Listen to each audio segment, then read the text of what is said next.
Te encuentras en un terreno que aún no sabe en qué se convertirá. El terreno aquí es llano y firme, en la región que las fuentes antiguas sitúan en algún lugar de las extensas llanuras fluviales del antiguo cercano Oriente, entre los grandes ríos, en la tierra que civilizaciones posteriores llamarían Mesopotamia, la tierra entre el Tigris y el Éufrates, donde el suelo es oscuro y profundo, y el cielo en verano es inmenso y blanco de calor. Hay árboles al borde del campo, hay animales a lo lejos, hay otras personas, en algún lugar más allá de la línea de árboles, viviendo sus vidas con la particular seguridad de quienes nunca han escuchado que sus vidas están a punto de terminar. En el centro del campo, un hombre está midiendo el terreno. Es anciano según los estándares de un mundo que aún no medía la edad como lo hacemos nosotros. Tiene una familia, una esposa, 3 hijos adultos y 3 nueras. No es constructor naval, no es ingeniero, no es un hombre con acceso a la arquitectura naval acumulada de una civilización marítima. Ha recibido una serie de instrucciones de una voz en la que confía plenamente. Instrucciones que no se parecen a nada que se le haya pedido a ningún ser humano que construya jamás, y él va a construirlo. Su nombre es Noé, y le acaban de decir que le quedan aproximadamente 100 años. 100 años para completar la mayor estructura de madera de la historia de la humanidad. 100 años antes de que empiecen a llover. Coge su cuerda de medir y empieza. Para comprender lo que Noé estaba construyendo realmente, hay que tener las medidas en las manos, en lugar de dejarlas a la imaginación. Génesis 6:15 describe las dimensiones del arca en codos. 300 codos de largo, 50 codos de ancho y 30 codos de alto. Un codo es la distancia desde el codo hasta la punta del dedo medio, aproximadamente 18 pulgadas según la medida estándar del antiguo cercano Oriente, aunque algunos estudiosos proponen un codo más largo de 21 pulgadas. Utilizando el codo estándar de 18 pulgadas, el arca medía 450 pies de largo, 75 pies de ancho y 45 pies de alto. Colócate en un extremo de 450 pies y mira hacia el otro. Eso equivale a un campo y medio de fútbol americano. Es una vez y media la longitud de un Boeing 747. El arca no era una gran barca con animales apilados encima. Según cualquier reconstrucción razonable, pues era una de las embarcaciones de madera más grandes jamás construidas en la historia de la humanidad, un tamaño que no se volvió a alcanzar en la construcción naval de madera hasta los enormes barcos del tesoro chinos de Zheng-He en el siglo XV después de Cristo, e incluso esas comparaciones son objeto de controversia. El volumen del arca, aproximadamente 1,5 millones de pies cúbicos, equivale a 522 vagones de ganado estándar. El tonelaje bruto, según estimaciones de arquitectos navales que han estudiado las dimensiones del Génesis, es de aproximadamente 43.000 toneladas de desplazamiento. Tenía 3 cubiertas. Tenía una ventana, un tzohar en hebreo, posiblemente una hilera de ventanas justo debajo del techo para luz y ventilación. Tenía una sola puerta en un costado. La madera utilizada era de gofer, un término hebreo que no aparece en ningún otro lugar del Antiguo Testamento y cuyo significado exacto ha sido objeto de debate entre los lingüistas durante siglos. Algunos sugieren ciprés, que se utilizaba en la construcción naval del antiguo cercano Oriente por su resistencia al agua y a la putrefacción. Otros sugieren cedro. Algunos sugieren una construcción de madera laminada, como indica la raíz hebrea. El arca también estaba sellada, por dentro y por fuera, con brea. Betún, el alquitrán natural que brota del suelo en el antiguo cercano Oriente, que todavía se utilizaba como impermeabilizante en la región miles de años antes de Noé y miles de años después. Esto es lo que se le pidió a Noé que construyera. No en un astillero, no con un equipo de constructores navales profesionales, en un campo, a mano. Los primeros años no tuvieron que ver con la madera. Antes de que se pudiera cortar una sola tabla, antes de que la forma del arca comenzara a emerger del suelo, Noé necesitaba madera. Específicamente, necesitaba madera en cantidades que el paisaje circundante, casi con seguridad, no podría proporcionar sin una preparación sistemática. Una embarcación de 137 metros de largo, construida con madera de grosor suficiente para ser estructuralmente sólida e impermeable bajo el peso de la carga descrita. Los arquitectos navales Han estimado que solo el revestimiento del casco requeriría madera de entre 60 y 90 centímetros de espesor en la base, estrechándose hacia la superestructura. Requería árboles, árboles enormes, cientos de ellos, posiblemente miles, dependiendo de cómo se reconstruya la estructura. El paisaje del antiguo cercano Oriente, en el período anterior al diluvio, según el relato del Génesis, era un mundo con mayor abundancia de recursos que el mundo posterior al diluvio. La tierra primigenia del Génesis se describe como extraordinariamente productiva, un mundo en el que los seres humanos vivieron durante siglos, y la tierra respondía al cultivo con abundancia. Pero incluso en ese mundo, cortar y preparar la madera suficiente para una embarcación de 137 metros era un proyecto que requería varias décadas antes de que pudiera comenzar la construcción. Noé habría recorrido la región circundante observando los árboles como quien los examina para calcular su contenido de madera. Habría identificado los bosques más cercanos al lugar de construcción. Habría comenzado el largo proceso de tala, desramificación y desbaste de los árboles más grandes, un trabajo que, con las herramientas manuales disponibles en el mundo antiguo, avanzaba a un ritmo de quizás un árbol grande por día para un equipo de trabajadores, y menos para un solo hombre. El texto relata que los hijos de Noé, Sem, Cam y Jafet, formaron parte del proyecto. Se trataba de la mano de obra familiar. 3 hijos adultos, fuertes, presumiblemente entrenados por su padre en las disciplinas físicas propias de una larga vida dedicada a la agricultura y la construcción. Con Noé y sus 3 hijos como equipo principal, la fase de preparación de la madera para la construcción del arca aún requería años de trabajo antes de que se pudiera ensamblar una sola pieza estructural importante. Los troncos debían curarse. La madera verde, recién cortada, es inestable. Se encoge, se deforma y se agrieta al secarse, lo que en la construcción de un casco significa que se abren huecos por donde entra el agua. Los constructores navales de la antigüedad lo sabían, pues las consecuencias de ignorarlo eran inmediatas y fatales. La madera para la construcción naval importante se talaba y se dejaba curar durante meses o años antes de su uso. Noé, con 100 años de sobra, tuvo tiempo de hacerlo correctamente. La primera década del proyecto pudo haber consistido casi por completo en la preparación de la madera. Tala, corte vasto y apilamiento para que se secara mientras comenzaba la siguiente etapa de tala. Este trabajo se realizaba a mano. No se especifican las herramientas disponibles en el mundo prediluviano descrito en el Génesis, pero la tecnología propia de la época incluye azuelas, hachas y cinceles de bronce o hierro, así como cuerdas, palancas de madera y la ventaja mecánica de sencillos sistemas de poleas. No había herramientas eléctricas, no había aserraderos. Cada tabla se cortaba a mano, cada unión se moldeaba a mano, cada superficie que necesitaba ser plana se aplanaba con una azuela, trabajando a contrapelo hasta obtener la superficie deseada. Durante 100 años, el sonido de este trabajo, en un campo al este de la línea de árboles, fue el sonido de las hachas, el crujido de la madera al caer, el chasquido de la leña al partirse y el raspado de la azuela al cortar un tablón. La quilla fue lo primero que cedió.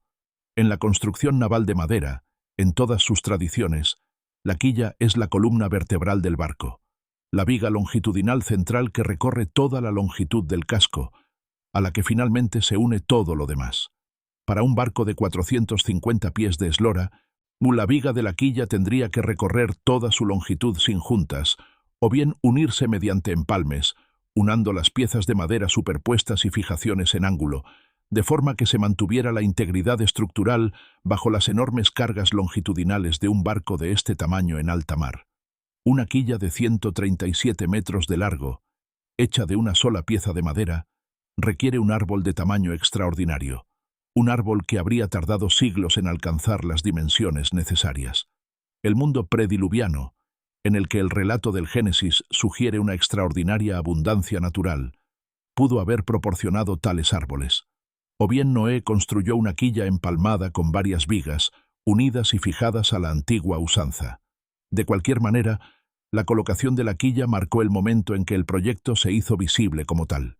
Antes de eso, era un campo y un montón de madera. Una vez colocada la quilla, se convirtió en un barco. Las quillas se colocaron sobre bloques de construcción, soportes elevados que mantenían la quilla alejada del suelo, permitiendo a los trabajadores acceder a la parte inferior del casco durante su construcción e impidiendo que la madera absorbiera la humedad del terreno.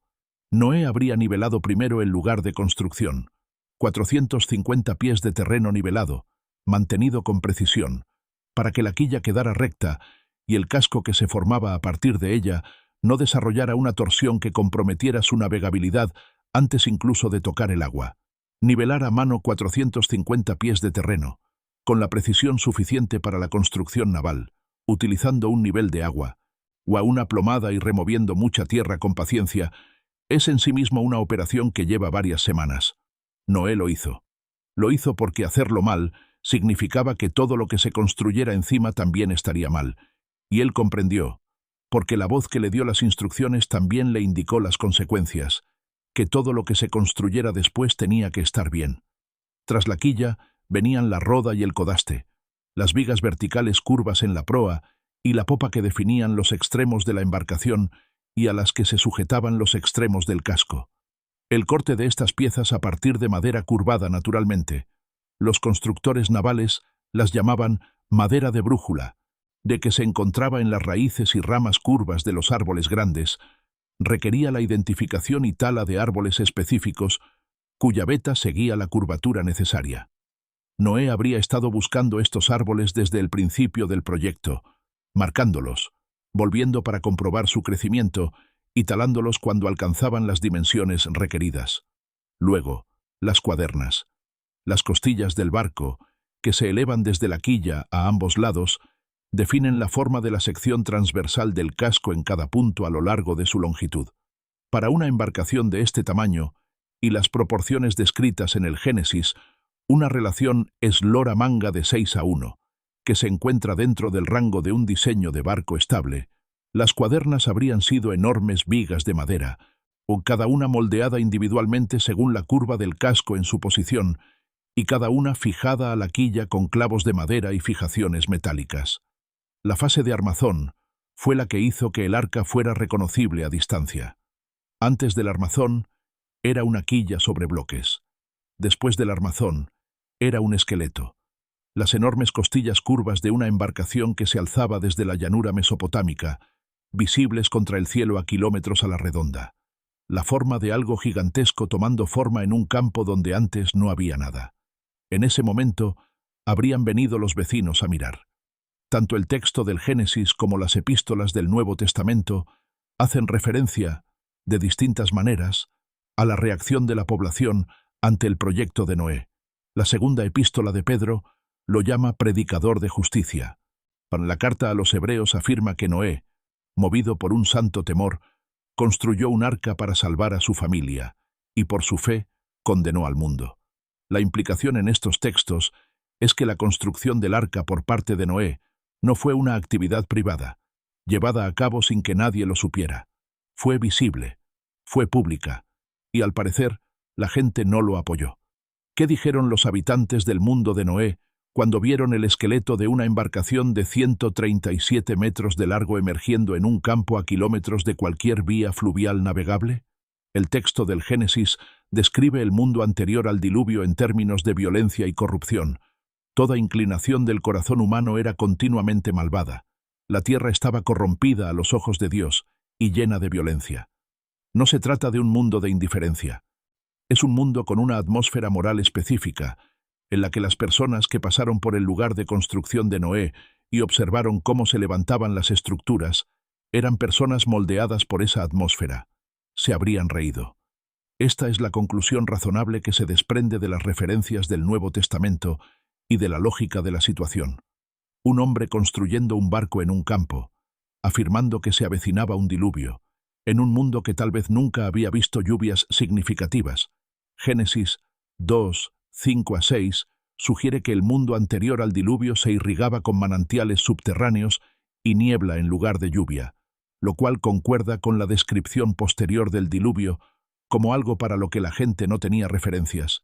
Era el tipo de hombre del que se burlan, al que llaman loco, cuyos hijos se avergüenzan en el mercado, y cuya esposa oye cosas de otras mujeres que no le cuenta a su marido. Noé construyó de todos modos. Construyó durante 100 años en un mundo que estaba convencido a gritos de que estaba equivocado, en un campo al que cualquiera que quisiera burlarse podía acercarse y observarlo trabajar. No se detuvo cuando empezaron las risas. No se detuvo cuando las risas se volvieron rutinarias. El comentario predecible de quienes lo habían convertido en parte del paisaje, en lugar de una advertencia de su creador. No se detuvo cuando sus hijos crecieron con la particular dificultad social de ser hijos del hombre que construía el barco en el campo.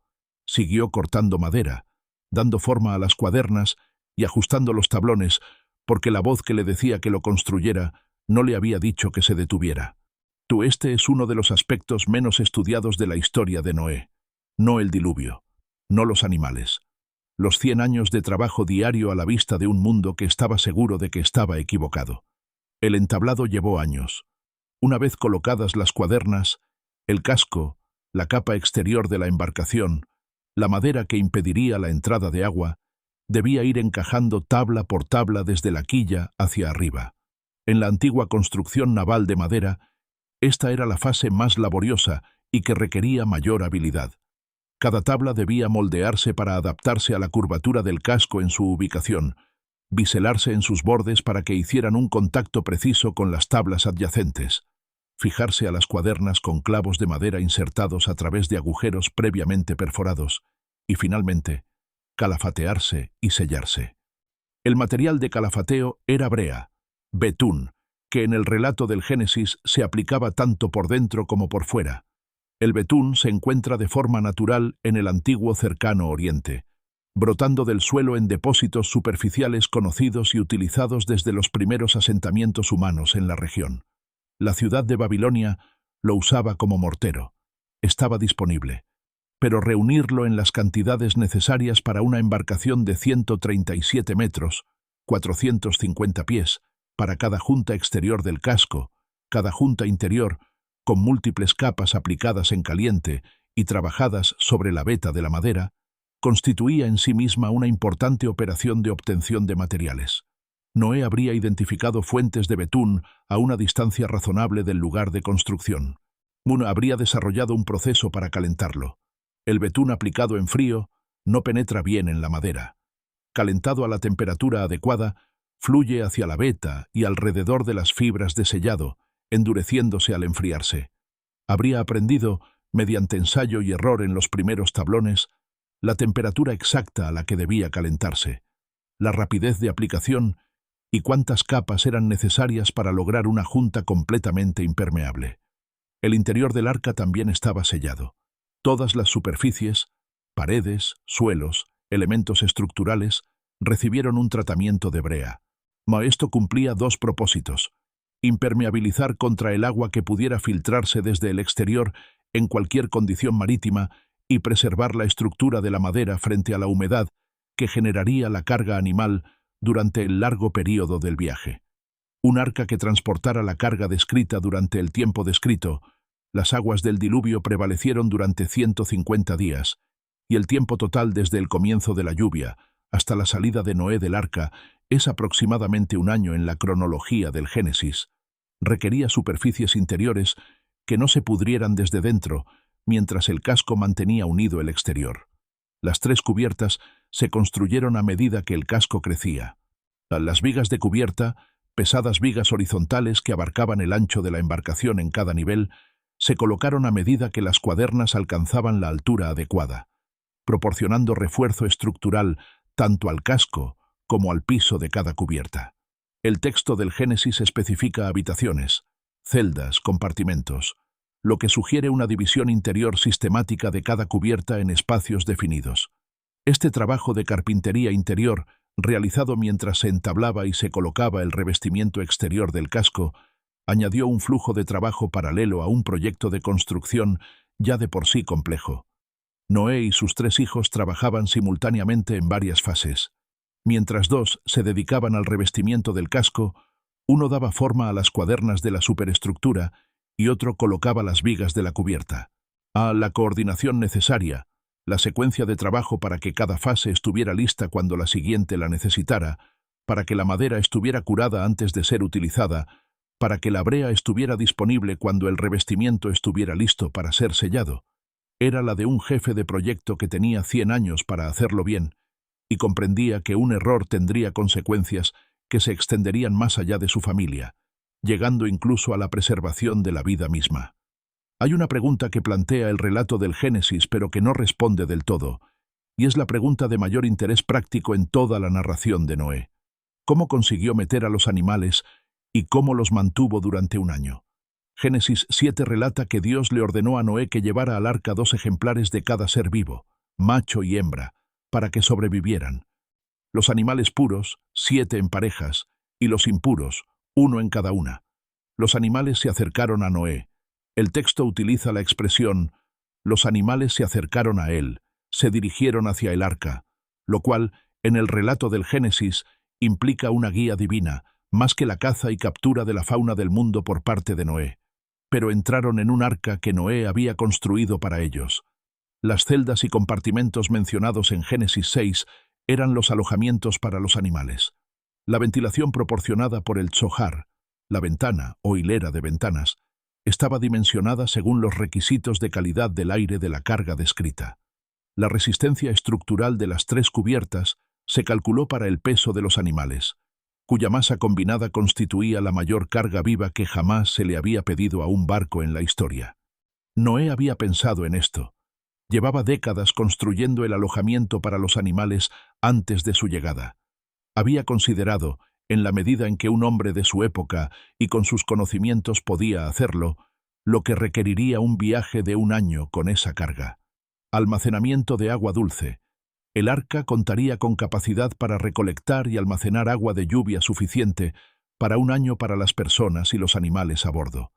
Almacenamiento de alimentos, grano seco, heno, fruta seca, o cualquier otro alimento que requiriera la carga, almacenado en cantidades suficientes para un año sin necesidad de reabastecimiento. El manejo de animales grandes en espacios confinados genera desechos en cantidades que, de no ser controlados, producen gases tóxicos en concentraciones suficientes. La ventilación del arca, el tzohar, la ventana, la única puerta al abrirse, fue la solución a este problema. Las superficies interiores selladas con brea permitieron una limpieza que no habría sido posible con madera sin tratar, ya que la madera húmeda sin tratar desarrolla moho y se pudre rápidamente en las condiciones que presentaba el interior del arca. Noah nunca había gestionado una colección como esta. Nadie lo había hecho. Aprendió lo necesario en los años previos a la llegada de los animales, observando su propio ganado, a los animales que lo rodeaban, y gracias al conocimiento específico del comportamiento animal, que un hombre que se había dedicado a la agricultura y la ganadería toda su vida acumula sin estudios formales. No era cuidador de zoológico. Se convirtió en uno porque el proyecto lo requería. La puerta fue el último elemento estructural importante.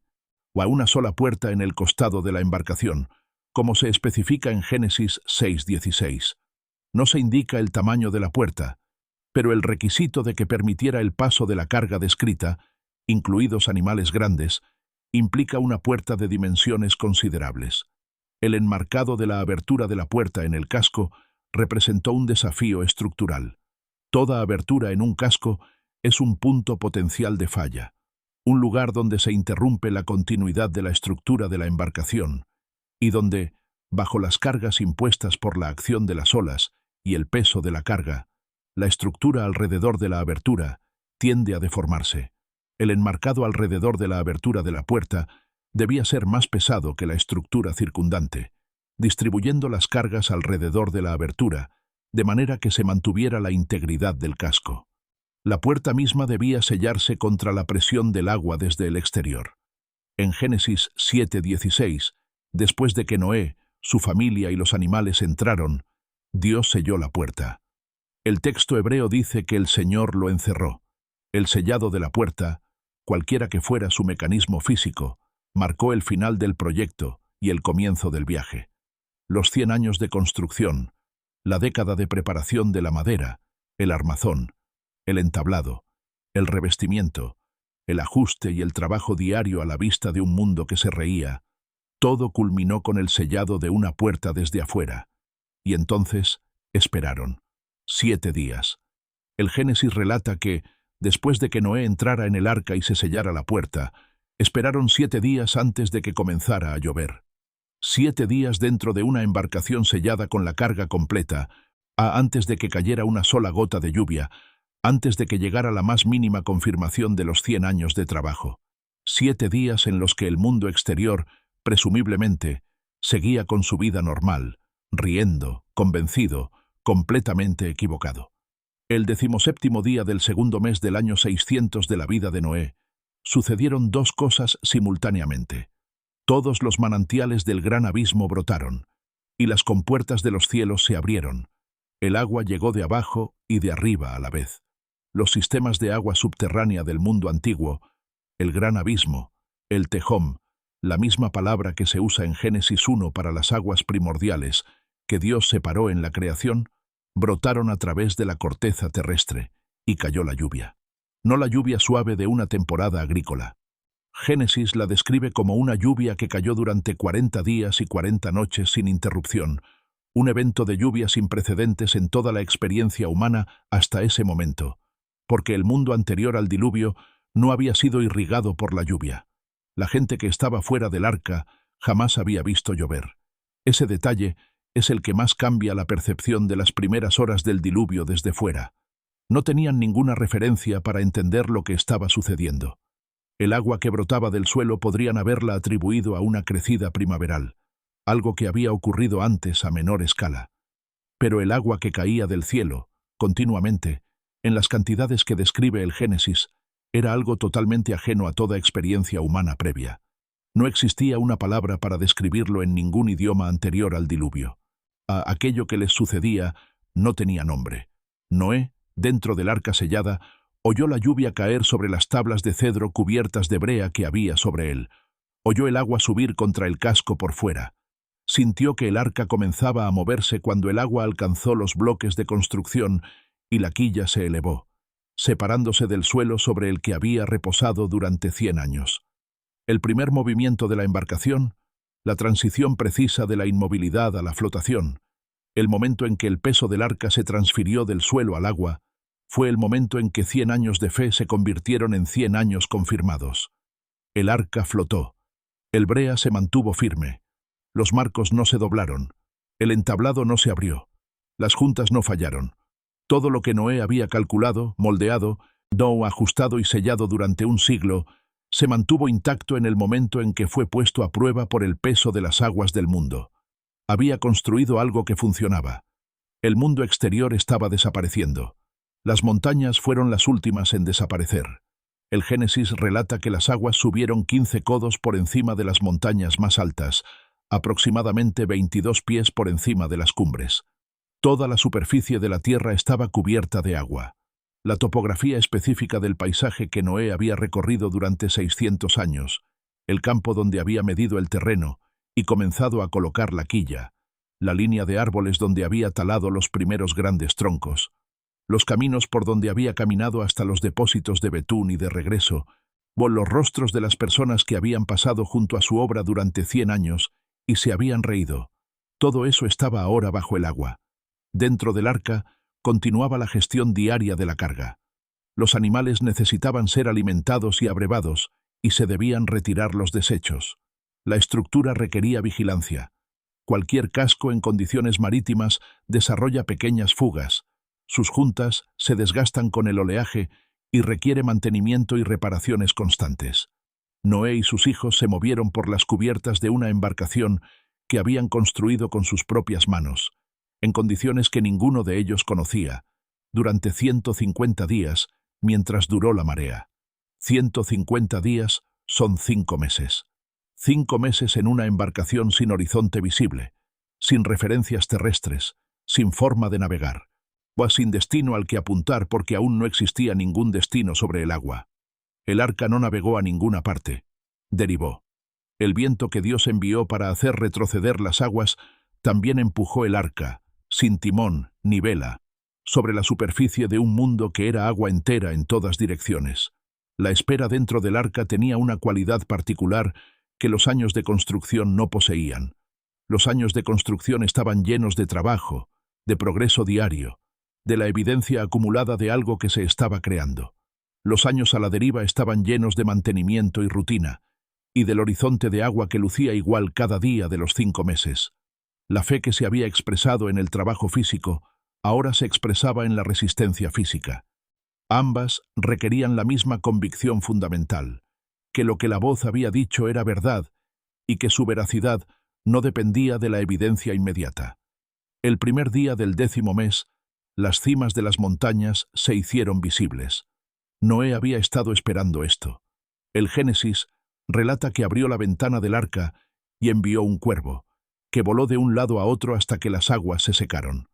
Luego una paloma, que regresó porque no encontró dónde posarse, y la paloma volvió 7 días después, y esta vez regresó con una hoja de olivo recién arrancada en el pico, lo que significaba que había un árbol sobre el agua en algún lugar, lo que significaba que el nivel del agua estaba bajando, lo que significaba que el mundo estaba volviendo a la normalidad.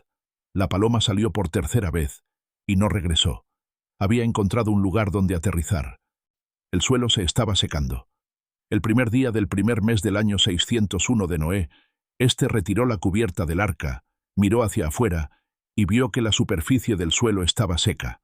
La palabra hebrea utilizada para la cubierta que Noé retiró, mixej, se refiere a una cubierta de techo o de cubierta, lo que sugiere que el tzohar, la ventana o abertura del techo, había estado cubierto durante el viaje y que Noé estaba retirando la cubierta ahora para observar el mundo exterior. Lo que vio fue una montaña, las montañas de Ararat, en lo que hoy es el este de Turquía, donde el arca había encallado al retirarse las aguas. Vio roca, cielo y la particularidad de la luz sobre un paisaje húmedo y nuevo, arrasado por completo por el diluvio. Vio un mundo vacío, salvo por la pequeña embarcación de madera en la ladera de la montaña, a las 8 personas que iban dentro y la carga de vida que habían transportado durante un año en el agua. Esperó. La tierra estaba seca, pero no lo suficiente. Esperó hasta el día 27 del 2º mes, 2 meses y 27 días después de haber visto la tierra seca por primera vez, antes de que Dios le dijera: «Sal del arca, tú, tu mujer, tus hijos, sus mujeres y todo ser viviente que esté contigo». Había estado en el arca durante 1 año y 17 días. Lo primero que hizo Noé al salir del arca fue construir un altar. No era una casa, no era un almacén para las provisiones que escaseaban, no era un refugio contra el frío de las tierras altas armenias donde se encuentra el Ararat. Era un altar. Tomó un poco de cada animal y ave limpios y ofreció holocaustos en el altar. El primer fuego en la nueva tierra fue un sacrificio. El primer olor que surgió del mundo posterior al diluvio fue el olor de una ofrenda. El texto relata que el Señor percibió el aroma agradable y pensó: «Nunca más maldeciré la tierra por causa del hombre, aunque la inclinación del corazón del hombre sea mala desde su juventud. Nunca más volveré a destruir a todo ser viviente como lo he hecho». El pacto que siguió, el arco iris, la promesa, los términos específicos de la nueva relación entre Dios y el mundo posterior al diluvio, se estableció con Noé de pie en la ladera de una montaña junto a un altar que acababa de construir, rodeado por un mundo completamente nuevo, completamente vacío y completamente suyo para comenzar de nuevo. Había construido el arca solo, en el sentido de que nadie fuera de su familia lo había ayudado. La había construido en un mundo convencido de que estaba equivocado. La había mantenido durante 1 año sobre aguas que cubrían las montañas. Había salvado la vida del mundo a través de una catástrofe que arrasó con todo lo demás. Y lo primero que hizo al tener tierra seca bajo sus pies fue arrodillarse, encender una hoguera y devolver algo a cambio. Los historiadores y los arqueólogos llevan siglos buscando el arca. Josefo, el historiador judío del siglo I, escribe que los restos del arca aún eran visibles en su época en una montaña de Armenia y que la gente extraía brea de ella y la usaba como amuleto. Marco Polo, que viajó por la región en el siglo XIII, menciona una montaña donde se dice que el arca reposa bajo nieve perpetua. La región del monte Ararat, en el este de Turquía, ha sido objeto de decenas de expediciones en la era moderna, incluyendo estudios aéreos, imágenes satelitales y búsquedas terrestres. El yacimiento de Durupunar, descubierto en 1959, cuando un capitán del ejército turco Observó una formación con forma de barco en fotografías aéreas de la región de Ararat. Se encuentra aproximadamente a 29 kilómetros al sur de la cima del Gran Ararat, a una altitud de 1920 metros. Tiene 164 metros de largo, dimensiones cercanas a las del Génesis en el cálculo del codo mayor. Los estudios de radar de penetración terrestre realizados en las décadas de 1980 y 1990 revelaron lo que los investigadores describieron como una estructura interna compatible con el casco de una embarcación. El gobierno turco lo declaró parque nacional. No se ha confirmado definitivamente que se trate del arca, ni se ha descartado definitivamente. El relato del diluvio universal aparece en culturas que van mucho más allá de la tradición hebrea. La epopeya de Gilgamesh, recuperada de la biblioteca del rey asirio Asurbanipal y datada al menos del siglo XVII a.C., contiene un relato del diluvio sorprendentemente similar al del Génesis. Un hombre advertido por una deidad, una barca construida para sobrevivir a un diluvio que acabaría con el mundo, animales embarcados, un ave enviada en busca de tierra firme, una embarcación que encalla en una montaña y un sacrificio ofrecido tras la retirada de las aguas. La epopeya de Atrahasis, aún más antigua, contiene elementos similares. Las tradiciones del diluvio aparecen en las antiguas culturas de la India, Grecia, China, Mesoamérica y las islas del Pacífico. Hay una distribución tan amplia que ha generado un gran interés académico sobre qué memoria o acontecimiento compartido podría subyacer a estos relatos paralelos. El registro geológico contiene evidencia de inundaciones catastróficas en el antiguo Cercano Oriente. El Mar Negro, según la evidencia geológica actual, fue en su día un lago de agua dulce que se desbordó catastróficamente por las aguas del Mediterráneo hace aproximadamente 7.600 años, un evento que los habitantes de sus costas habrían vivido como un diluvio universal. El Golfo Pérsico era tierra firme durante la última glaciación y se inundó al subir el nivel del mar. La llanura mesopotámica, donde se ubica geográficamente el relato del Génesis, se encuentra en una llanura aluvial entre dos grandes ríos y ha sufrido inundaciones catastróficas a lo largo de su historia geológica y humana. Nada de esto prueba el relato del Génesis. Nada lo refuta. Lo que sí establece es que el relato no surge de forma aislada, sino que está inmerso en un mundo de tradiciones paralelas y eventos geológicos que sugieren un catastrófico evento hídrico en el pasado remoto de la humanidad, que dejó huella en la memoria de culturas de todo el mundo. Regresa al campo. La línea de medición está en el suelo. La primera viga de quilla se está colocando sobre los bloques de construcción. Los árboles al borde del campo son los que servirán de base para la estructura. A lo lejos se divisan los vecinos, ocupados en sus quehaceres, aún no lo suficientemente cerca como para ver lo que se está construyendo. Noé toma la cuerda de medir y se dirige a la siguiente estación. Desconoce todos los detalles de lo que se avecina. Conoce las dimensiones, el plazo y la razón que le han dado. Sabe que lo que está construyendo es o bien la obra más importante que jamás haya realizado un ser humano, o bien la acción de un hombre profundamente equivocado respecto a la voz que ha estado escuchando. Sabe que no hay término medio. El arca es demasiado grande, demasiado cara y demasiado pública para una postura intermedia. O tiene razón, o es el mayor necio de la historia de su mundo. De todos modos, corta el primer tronco. Te pidieron que hicieras algo que no tenía sentido para quienes te rodeaban. Trabajaste durante años en algo que, según quienes te observaban, era una pérdida de tiempo. Escuchaste una voz que el mundo a tu alrededor no oyó y actuaste según lo que decía, mientras el mundo seguía su curso convencido de que estabas equivocado. Noé construyó durante 100 años antes de que una sola gota de lluvia lo confirmara. Construyó en público, en un campo, donde cualquiera que quisiera podía observar y expresar su opinión. Llegó la lluvia. La puerta se selló. El arca flotó. 100 años de trabajo diario, moldeados por la única convicción de que la voz que le decía que construyera era la misma voz que había creado los árboles que estaba cortando, la tierra de la que los estaba cortando, el agua que estaba llegando y la vida que se le pedía que preservara. Cogió el hacha. Volvió al trabajo. Durante 100 años, cada mañana volvía al trabajo. Si esto te ha conmovido, compártelo con alguien que necesite escucharlo hoy.